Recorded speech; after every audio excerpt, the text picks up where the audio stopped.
Next up on the Run That Back podcast, we got one of the biggest and most underrated groups to ever come out of Brooklyn, New York on the hip hop tip. That group is Whodini. What album? Escape. Next up on the Run That Back podcast. Let's get it.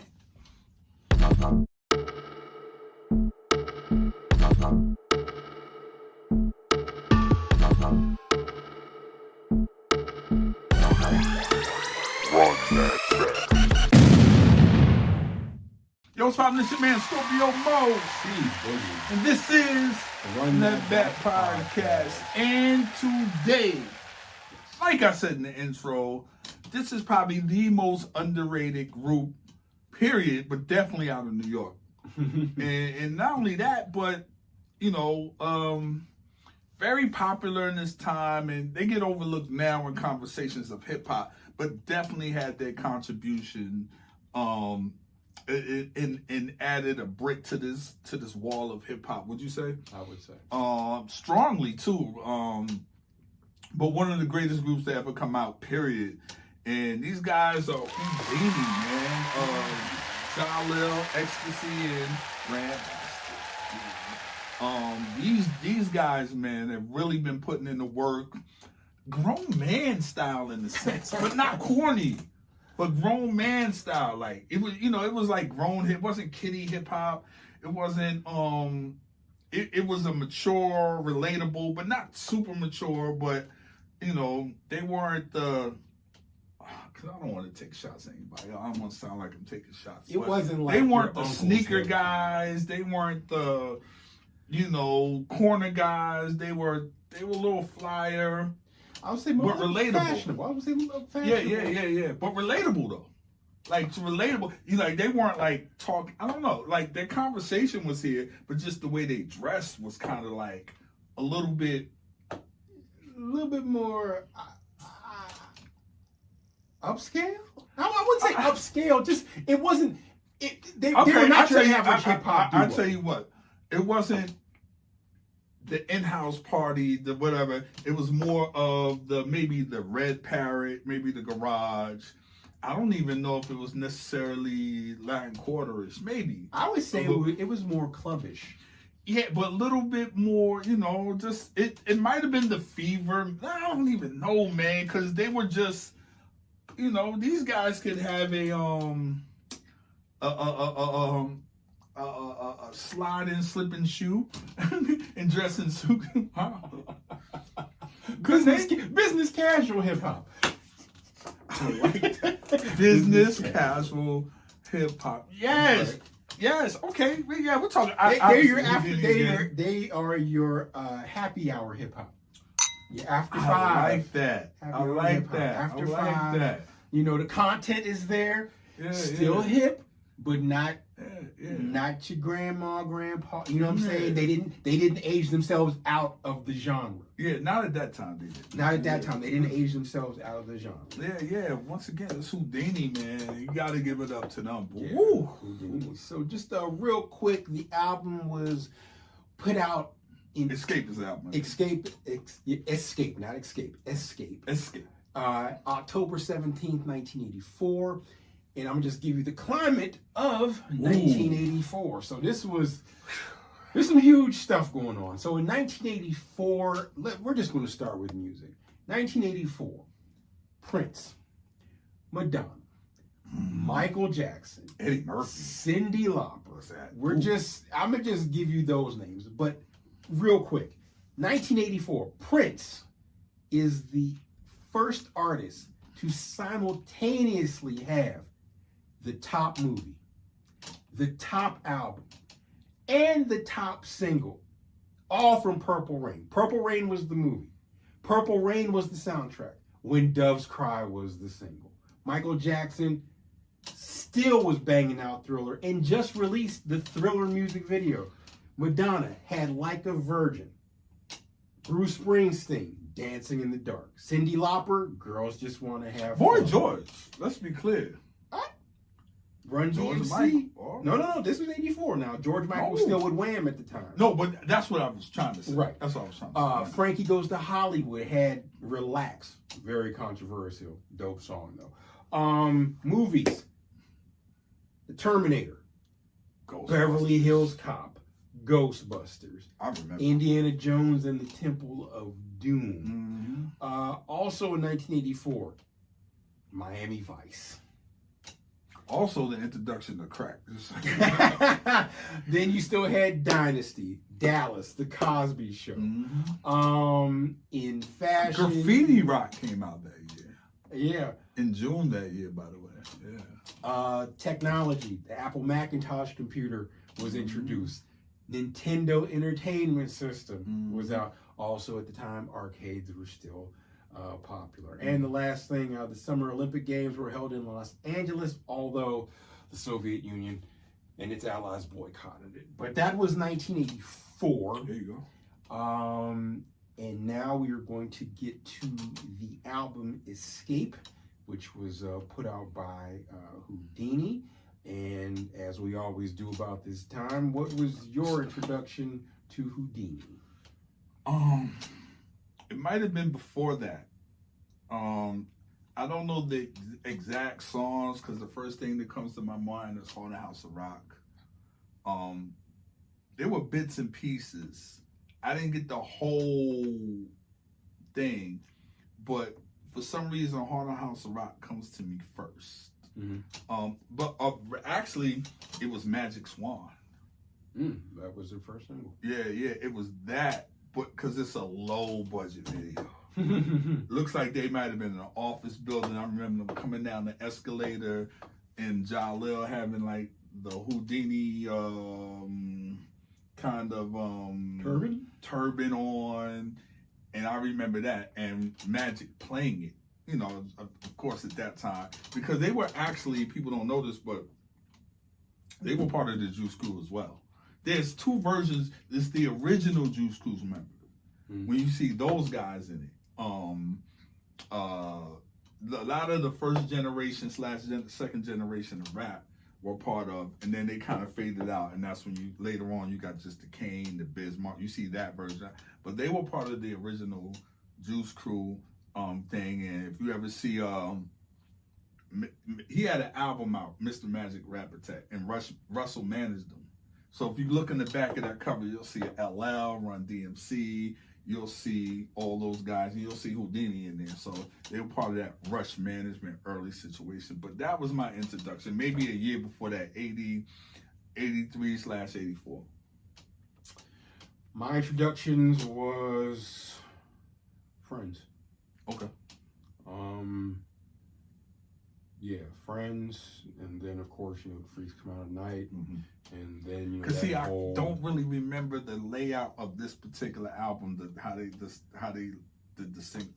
They were I on don't remember the that. album. They were on the one that you're talking about. They were on the wall. On the right. There was a picture of them. Right, that's that. Right. I remember that one.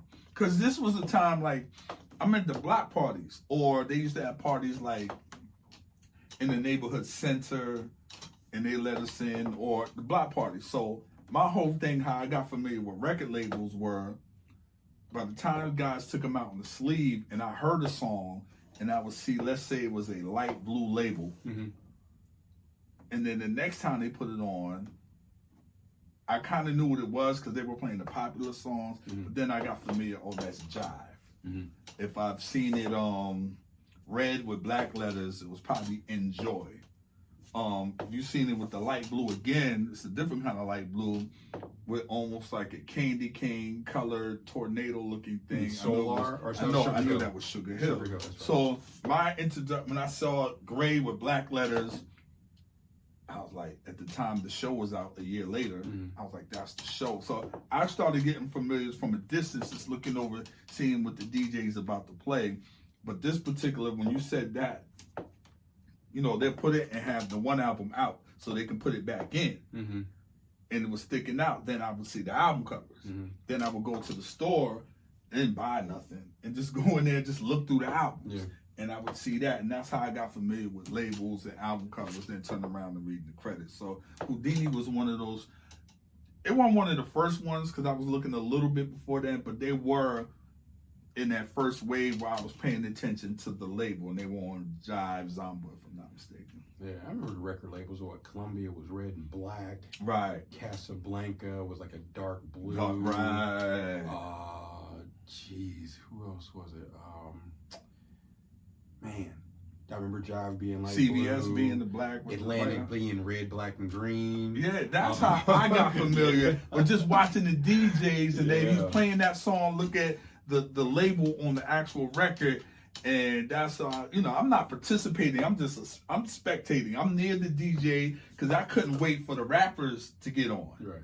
And and I'm like, when they gonna pick up the mic? When they gonna pick up the mic? And then when the DJ opened it up, it was on. Yeah. So that's how I got from there. Yeah. You? Yeah, Friends. From the Friends? Yeah, Okay. Friends was it. I'm sure. Again, my friends Keith and Kurt, Stedford's Record Shop. I'm sure I've probably heard it from them. But yeah, the album came out October 17th, 1984. Summer. Fall. And as we were just talking about, this was the first hip-hop album to chart on the U.S. Top 40 and was also one of the first to be certified platinum by the RIAA. This album was worked on in 16 days at Battery Studios in London. Jalil, was it? Jalil. Yeah, Jalil. He often wrote lyrics in the studio, but he said he found it difficult to write a complete song at the crib. Let's see, he's also the producer of the album was Larry Smith. Right. The famous, because we can't just skip over Larry Smith. Larry Smith was probably the first super producer in hip hop. Yeah, he did what? Run DMC. He did Run DMC. He did some Curtis Blow stuff. Did some Fat Boy stuff. Did Dumb. So he was probably, if not the first, one of the first super producers in hip hop. And he's coming from Russell Simmons had a band called Orange Crush. And we've talked about numerous times. Right, and he comes from that. They had a song called Action, which is take out the words and just the instrumental, the drums, that suck MCs. But yeah, so Larry Smith does it, and Larry Smith and Jalil were real. From what I understand, it was kind of like give me a singer, songwriter, a singer and producer relationship. Who would you say? Dream and Tricky. Yeah, it's like that. That's what they were. Jalil, concept wise and melody, Jalil knew where to take it. Ecstasy was the voice, the distinctive voice. But when you come to like song concepts and that thing and song arrangements, Jalil played a very, very big part. Yeah. Larry Smith, he was one of the first people to use a LM1 drum machine. Roland TR-707 drum machine. And you know why, right? Because they were over in London. They had new sounds over there. There you go. Studios had all the latest equipment over there. And they had access to all of it. Yeah, he also there's also a Fender Jazz bass, which actually became like the signature bass sound for Whodini. And actually, the thing is, Smith had to be rest in peace to Larry Smith too. Yeah, he was talked into working on the album because Jalil met Larry Smith at the Fever in New York City. They did not originally consider working together, but Jive Records couldn't find a producer, so Jalil asked Smith to come to Europe and help him produce the album. Larry Smith originally declined, but for financial reasons, he ended up doing it because one of his, I believe, either family friends or close friends had to pay a hospital bill because had fingertips ripped off or whatever. But Smith and Hutchins, they met up, and then they ended up recording the bass to 5 Minutes of Funk, and then that's how that whole relationship kicked in. But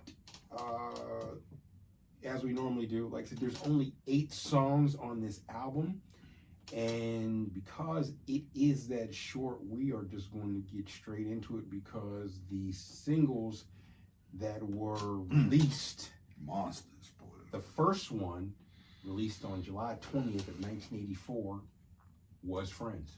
Yeah, that's why I said summer. I remember I distinctively remember where I lived at, they used to have park jams in between two projects over a walkover bridge that separate the two. Underneath that bridge was a playground, and then there was a platform area that had like kind of like a roof over it, and graffiti written all over it. Like it was the ultimate hip hop scene. Like you couldn't get no more looking this way projects, this a wall, and then a concrete wall with stilts on the side, wide open, a thing for electricity, and they wrote on the wall, and it was like, man, it gets no more hip hop than this. And you can stand from the bridge and sit down and be a spectator. The stairs, it's 40-ounce bottles everywhere. They playing basketball right here. It's 2 courts.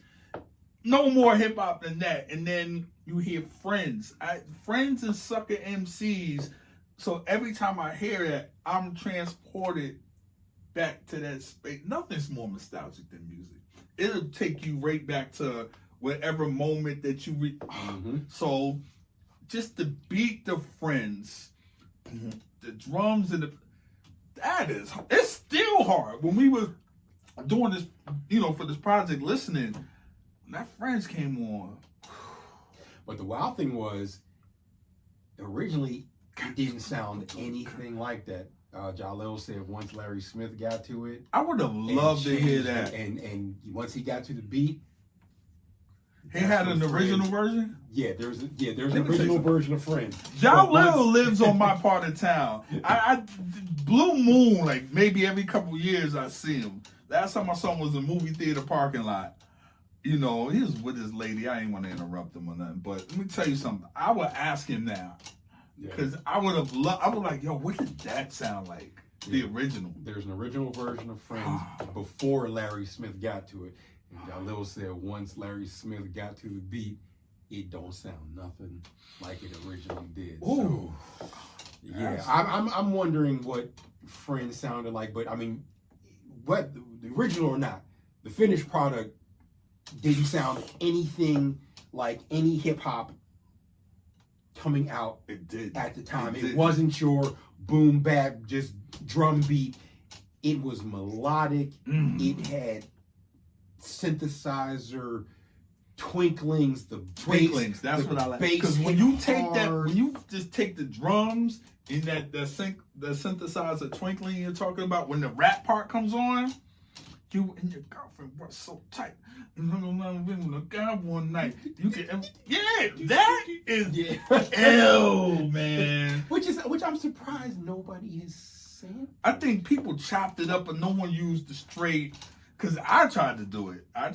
For a song. Just use the drums cause it just hits so hard to this day. The instrumental, re-listening to it, just listen to the instrumental. And just that makes it boom. Yeah, incredible, man. Yeah. The next song that came out, there's no dates for anything that came out after this.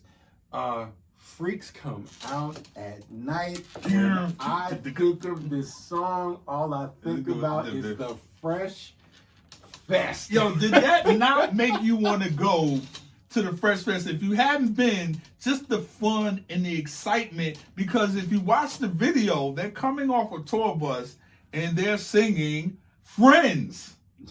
How many of us have? And they acapella, and you see, obviously, we talked. Everybody knows the Jermaine Dupri, but there's also dancers in there.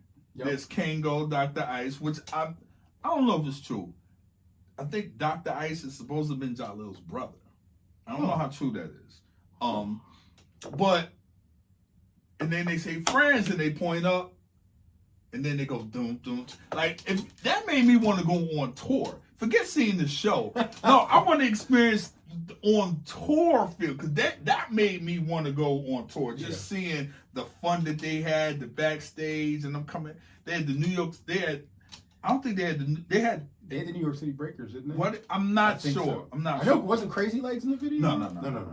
Okay. I remember. Of course, I remember. It was New York City Breakers. It was New York City Breakers. Yeah. Because I remember seeing Dr. Ice. Because you gotta understand, '84 is the same year Beat Street came out. Yep. So yeah. Shout out 83. Yeah, but I remember that song. I remember seeing him at the Fresh Fest. I remember I went to the Fresh Fest. See, I never had the experience of the Fresh Fest. Went to the Fresh Fest. I remember seeing them. Who else was on it? It was Run DMC, Houdini. Yeah. With UTFO. Yeah. There's footage on YouTube about that one when they stopped in New York. Yeah. Cause I remember Ralph McDaniels had that. I remember the police in Pittsburgh at some point let the dogs loose. Are you serious? Yeah, after that show, they Fresh Fest. Cause I remember we was hauling ass. I also remember there was this white kid named Mario who grew up in our neighborhood. He was like one of the coolest white dudes. He ended up having like some light blue Adidas, like suede. And he got them to. I remember those. No, the ice blue. Yes. Like oh, those were I think he was like the only person that had them, and he ended up getting them with the white stripe. Yep. No, if you found them, those are sweet. I know exactly what those are. Yep. He got those took. What? Yeah, and that was a pretty big story around Wilkinsburg. Like he got them took. But yeah, Freaks Come Out at Night. One of those songs. What were you gonna say? No, yeah. Just one of those songs that we talked about. Houdini had a niche. Their songs were R&B at its core, but they happened to rap. The song is very bass line driven. It keeps the song going. It's just like you had to be in a band. Like you're not playing that. You're not like you had to be in a band to understand. I mean, not it's to produce it. But that's what I'm saying. Thank you. And it keeps it moving along. You can see the dude. I mean, even if you played it on the keyboard, you still had to be band taught from a band. Like that's the only way you're gonna get there, because there was a bounce to it. Just and that just rides. Yeah, and that's you can all the way out. Yeah, beautiful. Yeah. The next song, Big Mouth. Now this is just your classic drum track and rhymes. That's it. That's all Big But the drums were like.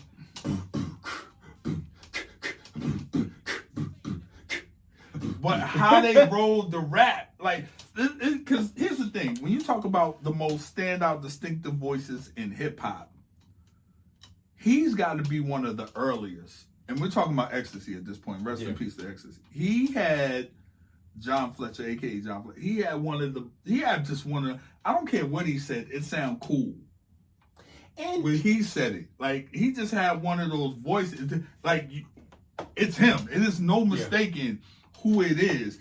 He did it on Freaks Come Out at Night. The Big Mouth, you hear it like it's no mistaking who that guy is. And that's the thing. Back then, even though you could clearly understand the words that were coming out of every MC's mouth, there was none of this mumble stuff. And very with those guys. Words were pronounced, precise. Yeah. He had a voice just like Run had a voice, DMC, Curtis Blow. Everybody, you knew their voice and the way that things were said and distinct and just very clear cut. You understood them. You knew who people were by their voice, not just, like I said, nowadays where you don't know who's who and what's what by just everybody just sounding the same. But man, that's what I really appreciated about them. He did. Video was cool. Run had a cameo, and it like they were like on a pier or a dock. It was like these office cubicles, and like spreading rumors from one cubicle to the other. If you ever see the video, you know exactly what I'm talking about. And then they had the other stuff. They had like these teeth going around, big mouth. But you just see a young Run from Run DMC, and but it's that story rolled on just like a real bow. Carol told Kiki, and she told Pan, and she told it to her man. And you just hear it, and it's like, wow. It's like, to me, it was just one of those things that you could follow, but they were talking about real stuff. Yeah. you know what I'm saying, you can relate to it. You be like, story about Big Mouth real quick. This is not my story. I know y'all guys seen the movie Paid in Full, and the Mitch character, which is loosely based on Rich Porter's story. When we're Rich Porter, they show Rich Porter going to jail in the beginning. It was an incident where him and the guy spotted him, that they got into it before. They were about to shoot each other. Rich has a bulletproof vest on, and has a gun in the car, which was illegal. And the song they were playing was Big Mouth. Yeah. When they tell the story, they was like, and I remember the song Rich was listening to. It was Big Mouth from Houdini. I was like, wow. So that always stuck with me. So it kind of gives you a time gauge of what it was. And he said that song was hot. And Rich was playing that when he got, the police saw him and when he was about to do and went to jail, but they were playing that song. But just those songs like if Big Mouth, if Freaks come out, like this was the conversation. Back then they called, y'all met this freak last night. You know what I'm saying? That was the thing. Or, relationships between friends. So they were very, very relatable in their content. Yeah. It wasn't like something was a far reach. It was something that people were doing every day. And this is still the early stages of hip hop in the sense that, because technically Houdini's and the Run DMC's are second generation hip hop. Yeah. The first one are Flash and those guys, Cold Crush, and then it comes over to Running Them, and Curtis Blow, who Run was the DJ for in high school. So it's the second, it's the changing of the guards, and you got these new guys that are selling millions. And they're not, Whodini might be the last act of, I can't really say, because I'm thinking of Ecstasy in the Hat. I always wanted to know, where did the hut come from? That always kind of, hut. Yeah. I kind of wonder that too, because that was very prevalent on Freaks Come Out at Night. Right. And he was known for the Zorro hats. Yeah, definitely the hats. But so it was like, I want to say it was costume-ish, because they're coming out of the costume era. That's why it made Run DMC so dope, because they were dressing like the gangsters were in Queens. But Flash and them, it's like, man, these dudes got sneakers on. What kind of, you ain't even getting got on stage clothes. Yeah. Your stage clothes. Because they're dressing like off the street. No. Flash and them in that generation is dressing like they're influenced from the Parliament guy. Yeah. Yep. You had to be on Grand. And you had to wear the leather and the spikes and the feathers. Yeah, because so it's in between that and the punk rock, and they're dressing like that. But then you got these guys coming out of that, and that's why, Run DMC, they weren't produced like the Sugar Hill Gangs with no band. That's why I was like, you hear the disses, they didn't like Running Them at first. What kind of thing? You just boom bap and you wearing sneakers with no. What are you doing? Yeah. So I think Whodini kind of like, because they were a little older, they're caught in the middle of, we got to dress up and we can't dress like the common guy. Right. That's why they were a little bit more fashionable. That's why they Ecstasy had the hats. Thank you. They wore leather on stage. And Jaleel had a suit. You know what I'm saying? Each one of them, like, they had their own distinct style, but they worked well together. There you go. They worked well together, so they looked like they should have been together. They were the same but different. Right, there you go. Both fashionable but different. The next song, Escape. Now, this is where I kind of like I said, the content is great because you're talking about everyday thing. You know what I'm saying? I need a break. I just need to escape from work, job, whatever the case may be. But the song was mid. It's just it sounded to me. I'm gonna tell you exactly what it sounded. But you know what it's. I'm gonna see if you're gonna go where I'm gonna go. Not only this song, but the last song on the album. Yeah. To me, it sounded like, and this is just general terms, a breaking movie montage. Ah! Nick, yo, it sounded no, like, no, it sounded like a no, montage. Remember, no, this was like no. sweeping up Yo, and getting the listen rec to me. center together Let me and tell all you this other something. type of shit. I was like, Let me tell you something. On my kids, this is weird. I did not know he was going to say. This is scary. It's in my notes. This is scary. When I heard it, I was like, "Is this from a? Why does it sound like from a break-in movie? They cleaning up the rec center that's about to get to. Like, what? Oh, that is crazy. I'm having a moment right now because I did not know he was going to say that, but that's the feel that I got. I was like, why does this sound like a West Coast pop locking? Exactly. That's what came in my mind. As soon as I heard, I was like, 80s montage. Fuck, do I see a nigga training and dancing to this shit and white people? You know why? You know why? You know why? It's a little too happy. It's too bouncy and happy. It wasn't. It's too bouncy. It came out the same time.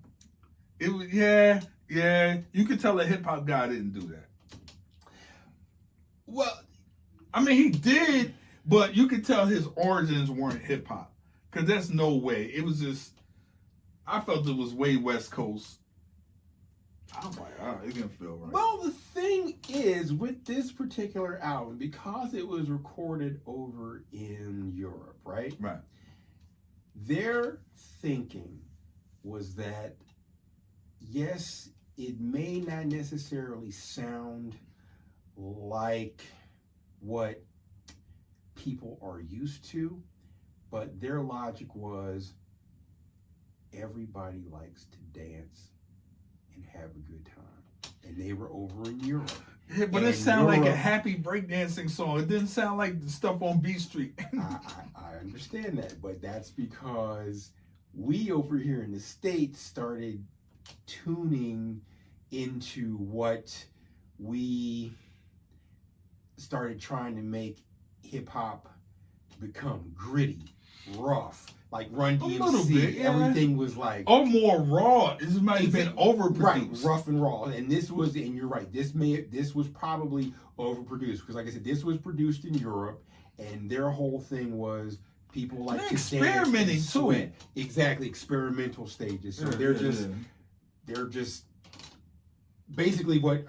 Looking at this article, it said they had an understanding of what hip hop was, and if we had an understanding of how to explain it to these musicians who were ahead of us, they would have produced something. But this is what they got out of being experimental and recording it overseas. So they were like, so this is what they got out of it. So those were the singles. Now going back to the remaining tracks, the very first song, 5 Minutes of Funk, classic. Listen.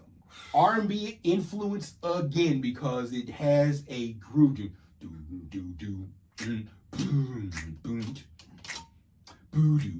It's just a groove that's just a classic Houdini song. But even the hook and the way they did it, and they do the countdown thing. You know what I'm saying? I thought that was super dope. Once again, it's ecstasy, the voice. 5 minutes of funk. This ain't no jump to move your bottom off the tree stump. Bottom to the top, top to the bottom. Come on, Master D, get funky while you got him. Boom, boom, boom, boom, boom, boom. Yeah. Which is the theme song to Ralph McDaniel's Soul Video Music Box. Those in the New York City area know exactly what I'm talking about. Yeah. Like I said, we already did Freaks Come Out. Now, and one thing I want to say about Houdini is monster hooks. Just they monster. But they understood hooks. Song. Right. I was about to say they understood songwriting, and that's why you get Friends repeated multiple times. Big Mouth and repeated it's multiple big. times. Freaks at Night. And it's big when they do it. It's not like, it's the name of the song screams out at you. It's stacked. It's big. It's this feeling. Then it's right back to. And it's all inclusive. It's all inclusive that everybody can say it. Freaks Come Out at Night, or Friends, or 5 Minutes Funk, or Big Mouth. It's like everybody can say it when it comes back around. And then you notice when they do say it, you got this distinctive guy, the guy with the distinctive voice, really standing out in the forefront or layered over top of the track. Right. So because his voice really cuts through the music, and that's what you want. The next song featuring Grandmaster D. This was a wasted song because it's just 5 minutes of funk. It's just the instrumental of 5 minutes of funk. Like I said, we already did Big Mouth, we already did Escape, we already did Friends. Records. The next song, which is trash as well in the waist, Out of Control. It's just them saying, it's just a couple lines of them saying, I forget, kind of like haunted maybe, like a scary. I think this is tragedy. more. I don't know if this is supposed to be for the DJs. I don't know. It feels experiment, but then I'm thinking about Kraftwerk. I'm thinking about all these Art of Noise. Right, and again, they're over in Europe, so that's what I'm saying. That's what I'm saying. I'm like, yeah. Is this something to you know? And then the very last song on the album, We Are Houdini. Again, this is a breaking movie montage song. Yeah. It's just like the raps are very sparsely put in there, so it's just like yeah, it's just after the singles. It's like after 5 minutes of funk, Freaks Come Out at Night, Big Mouth, and Friends. But you have the album though. At that point, it's only 8. You just named 4. That's all you need. Yeah, that's true. But yeah, and back then only 8 to 9 songs were an album. But God, the album fillers were just a waste. Yeah, that's the problem. It's like it's a big drop, and it makes you, and then you understand why the singles were the singles. Yeah, you know, because the other stuff wouldn't have worked. I don't know how well that even does overseas, because you got to remember, if they're over there, it's stuff that could have been just released over there, or maybe that worked, or them saying we need something for here, that we can take in. But you know, because like I said, we're coming out of punk, funk, techno is right there happening in the moment, and then you got these guys that are rapping and the new. You have what's the guys that did Buffalo Girls? You know, Malcolm McLaren. Yeah, you see what I'm saying? Like, we got to remember, we're still like coming out of that. Yeah. So I think that was 82, 83, or something like that. Three Buffalo, you know. So it's this experimenting sound. We're playing with hip hop, or just trying to figure out where we can go. Yeah. You know, where we can go with it. Yeah, because I mean, I have to agree with one of the critics. One of the critics said the album is are excessive in dragging out each song to nauseating limits of boredom. It's like, and I know this is like I said, 5 minutes of funk, of course, 5 minutes. Freaks Come Out at Night is 4 minutes. 5 minutes. But we're still early radio. We're not even thinking so much radio as people think we're thinking. We're thinking song, keep playing it, give the DJ something. If they were to recut the album, trust me, it wouldn't be that long. Yeah, because the shortest song is Big Mouth. That's under 3 minutes. And dig this, you got a musician doing this too. Yeah, so he's thinking on a different plane. Yeah, from a producer standpoint. Yeah. I mean, a band producer. No, but I'm just saying from a producer standpoint, some get a little. Well, I want to hear this a little. You know, I want to hear this a little bit longer. 1,000%. Which is trash, but yeah, man. Let's just get right into the pros, cons, and conclusions. Because I mean, honestly, folks, that's the album. Yeah, right there. I mean, that's literally the album. If you got 4 out of 4, I'll take that. Fuck it, man. Yeah. Because you got big ones. These are class. These ain't no throwaway records. These ain't like. That's it. No, man. Everybody knows these. Hell. I mean, come on, man. Yeah, I mean, 5 out of 8 songs, and like I said, the 5 are the 4 singles and 5 minutes of funk. I mean, honestly, those are my pros, the singles. The cons are definitely Out of Control, Houdini, featuring Grandmaster D. Just for me, I would have to give it a 7 out of 10. No, I'm not mad at that. That's I think fair. that's more than No, fair. no. That's that. I can't give it an 8 or 9 or 10 because it's just like those, especially when one of the songs is just an instrumental of the other. You know what I'm saying? It's like that was a. But that's the craft work. That's the whole. You know. So I not that that's right, but you know, okay. But now I get that same 7 out of 10. But I just think the other songs are so big, and this is still early. Yeah, this is still early. You know, technically, from the first hip hop record until that is 5 years, 79 to 70 to 84. You see what I'm saying? Yeah. It's only 5 years in, and these guys are already pushing the limits. And I mean, but big songs though. Like to this day, you go to anyone and you play Friends, or you play like listen, Freaks Come Out. Everybody knows what this is, man. It's just you can't. Now I'm surprised ain't nobody redo that type of stuff. Yeah. Just real quick, they say that since the album's like rhythm and blues based rap, they cite this as a major influence on New Jack Swing because of the R&B overtones because black radio embraces a radio friendly singles oriented hip hop. Because back then you gotta realize all the raw and hard shit wasn't being played till nighttime. I put this is daytime. I put it radio this way. Friendly. Friends is radio. I mean, no, 1,000%.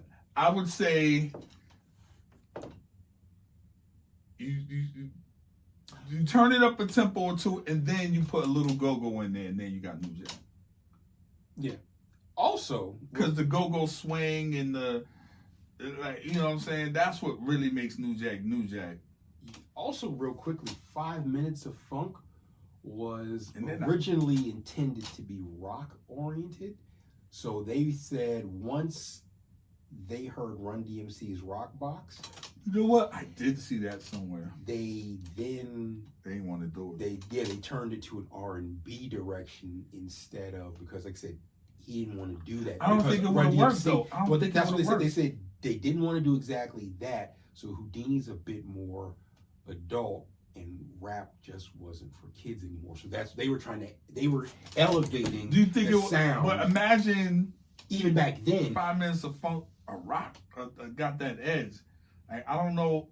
Now if you add guitar, I mean, you could have. Okay, so now but that they you say that, it out with it.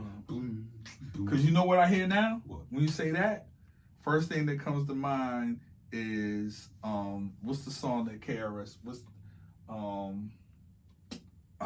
Deep Purple. You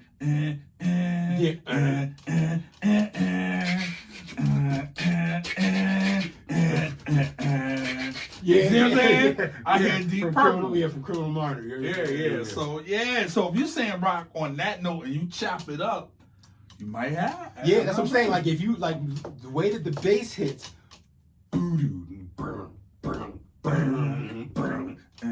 you see what I'm saying? Yeah, I hear Deep Purple if we're gonna go that route. Yeah, I mean, I could see where it went that way, but I like the now. fact. Don't go steal our idea and go mix that shit in your next old school set. Talking about you thought of this first when you didn't. But yeah, I like that they turned it R&B because it smoothed it out a bit and it made it more palatable to. Well, it goes along with their look. In their style, like, and the other one goes along with running them with doors because they wore the black and just jeans, the whole tougher than leather energy. So it makes sense. It makes sense. Yeah. Okay. And plus, like they said, Houdini was a little bit more adult, and their style. You know what I heard them call themselves? They were on this show with Doc Sutherland. Doc used to be the band leader of Tonight Show was Doc. At this, what was his name? Doc. Y'all know what I'm talking about. Doc Sutherland. No, Doc. I forget his name. But he was the band leader of the Tonight Show, and he had a show. It was like a variety show, one time thing. And Doc Severinsen. Doc Severinsen. There you go. So Whodini comes in there. This is a later album. This is after the One Love, and they came out there. They do a little interview after their performance. Mm-hmm. They're huge at this time, and they said they were the Miami Vice of hip hop. And that makes sense. And I was now. Like, that makes sense. That because this was the album. This is the One Love album, and that whole thing. Right, but. You see what I'm saying? It makes right, but in '84 this dropped. '84 Miami Vice dropped. This is what I'm saying. That makes, so they were going with that whole linen fly, slip-on shoes, Tubbs and Crockett type. Yeah, of thing. More sleek, elevated. Yeah, nightlife came down to look. the nightlife. That whole set. A lot of cocaine. Lots of cocaine. Which was an issue with them. But let's be clear. I don't know if it was with ecstasy, but once again, I mean, Jalil, but ecstasy, that was a thing that was spoken about. If you ever see their TV One things that they had unsung, they tap into that. But those brothers, man, to me, when we speak about hip hop and people that really made a difference in the influence, they don't really get the credit. You don't really hear their name as mentioned as they should. They never got a hip hop honors at BET. Mm-hmm. They should have got one. And I asked Jalil one day, it was uncomfortable. It was out in Gwinnett in '85. I'll never forget it. And I was like, yo, man, how come they don't really put y'all with the, just what I was saying, don't get the credit. And, I hope I'm not out of order for saying this, but he blamed Russell. Mm-hmm. And at one time they were managed by Russell. I didn't want to pry. I didn't want to be long-winded and be like, what do you mean? And, he was like, man, Russell did that, doing that. I mean. And I know they were managed at one time by Rush Management, and then it dissolved. I remember going in Rush and seeing their posts, seeing, everybody up there, but them, Run DMC, Jazzy Jeff, all these guys that Rush had, but he mumbled that. And I kind of just left it alone because it felt uncomfortable. Mm-hmm. But I'm just going to keep it real. And he said it. He said it.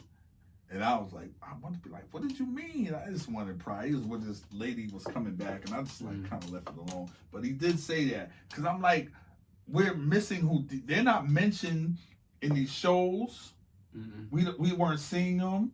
They're not, I don't hear them in these conversations. I don't really see them too much in these documentaries.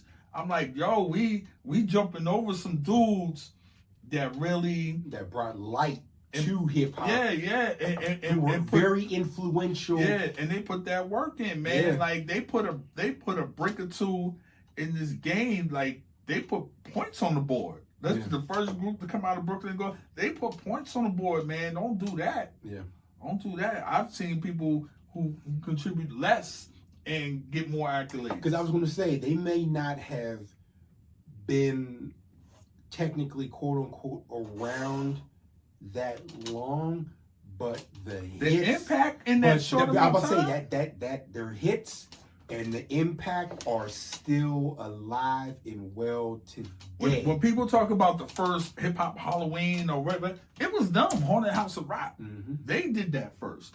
The first group to go platinum. The tour, Grandmaster D doesn't get enough credit. You haven't seen him on tour. He does it on the Wheels of Steel, and he's dope. Not to mention, people reference Run DMC and people putting up their tennis shoes at the Fresh Fest. What they fail to realize is that these brothers, you had an umbrella and Friends came on, pop, and them umbrellas was up in the air. Just like them Adidas was in the air, them umbrellas was up. So they had a moment on that tour, just like Run DMC had a moment in every city. Them umbrellas was up and pumping just like them tennis shoes was.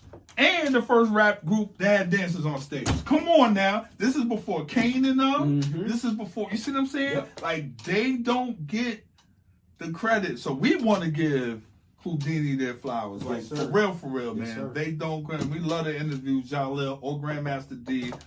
Tag them, if you will, on this. Like, that's real talk, man. And want to just, like I said, everybody deserves their flowers. I just personally think, artist-wise, group-wise, or whatever, they don't really get their flowers, but they definitely contribute to the game. Hell yeah. Yeah. Hell yeah. If you know, you know. You know. Yeah. So with that being said, I give it a 7 out of 10. Same thing. Okay. Without question. So we agree on that 7 out of 10. Yeah. And don't forget to follow us on Instagram at the Run That Back Podcast, on Twitter /X, Run That Back Pod 1, on TikTok, Run That Back Podcast 1, on YouTube. Please like, share, comment, subscribe. I need more comments, Follow God. us here. Dog it. Bring the goddamn comments here. Good, bad, indifferent. It's I cool. respond to It's shit. cool. He might I'm not, not but responding. I'm always He open will. to engage with y'all, just to just for shits and giggles. No, but whatever it is, you feeling, you agree, you disagree, whatever the case, man, Yeah. drop a line. Don't be afraid to conversate, man. We're good. Yeah, and he is Scorpio Moe. I am C Boogie, and this has This is been the Run That Back Podcast. Yeah. Run that